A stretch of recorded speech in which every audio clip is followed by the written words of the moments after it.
Deputy Speaker. We in the Territories have been fighting to restore our rights for a long time, Deputy Speaker.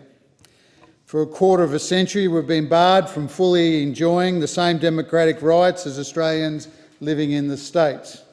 And it's ridiculous that we're still forced to explain why people living in the Australian Capital Territory and the Northern Territory are worthy of having equal rights to other Australians, and yet here we are, Mr Deputy Speaker. It was in 1997 that Kevin Andrews, the member for Menzies, decided to stop the NT and the ACT from legislating on euthanasia.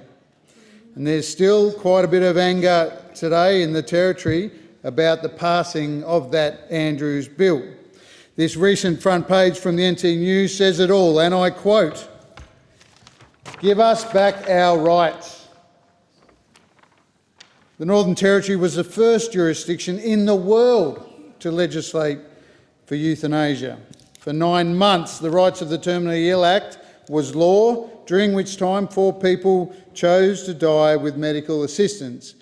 And honourable members may remember a movie called Last Cab to Darwin that was around that time, or explaining what was happening at that time. Now, the member for Menzies was successful in inserting a clause into the Northern Territory Self-Government Act of 1978 to prevent the NT from making laws in respect of euthanasia.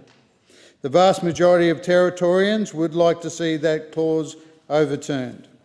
There are almost 750,000 people living across our 2 territories, 750,000 who've been told for 24 years that they don't get to participate in the same kind of democracy as all other Australians. So why is this coalition government, those opposite, so afraid to let Australians in the Territories have their say on the issue? This isn't about right to die legislation, it's about equal rights for our citizens. Overturning the Andrews Bill doesn't mean that the NT or the ACT will be forced into legislating on euthanasia. All it means is that the elected representatives of the Territories may choose to consider the matter, taking on board the arguments and feelings for and against the issue by their constituents. For the past 20 years, about 4 in 5 Australians have supported doctor-led voluntary assisted dying.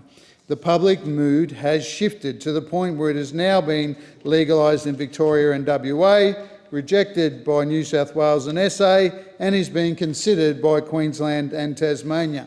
And this is exactly as it should be. Australians should be able to reflect on this matter and decide if they support it or not.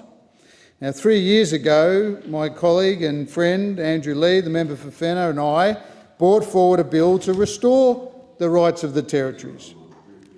We were seeking to restore the democratic rights of citizens in the Territories by removing a constraint on the legislative authority of their elected representatives, which does not exist anywhere else in Australia.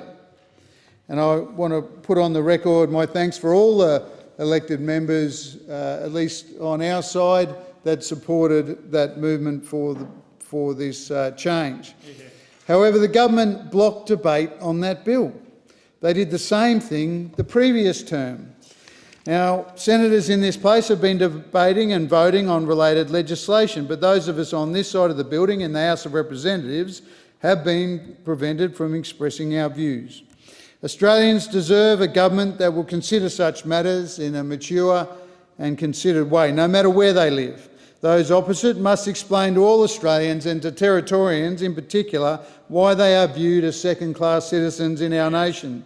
As long as the Andrews Bill remains in force, the government is explicitly telling Territorians, whether it's here in the ACT or in our Northern Territory, that they are less than the rest.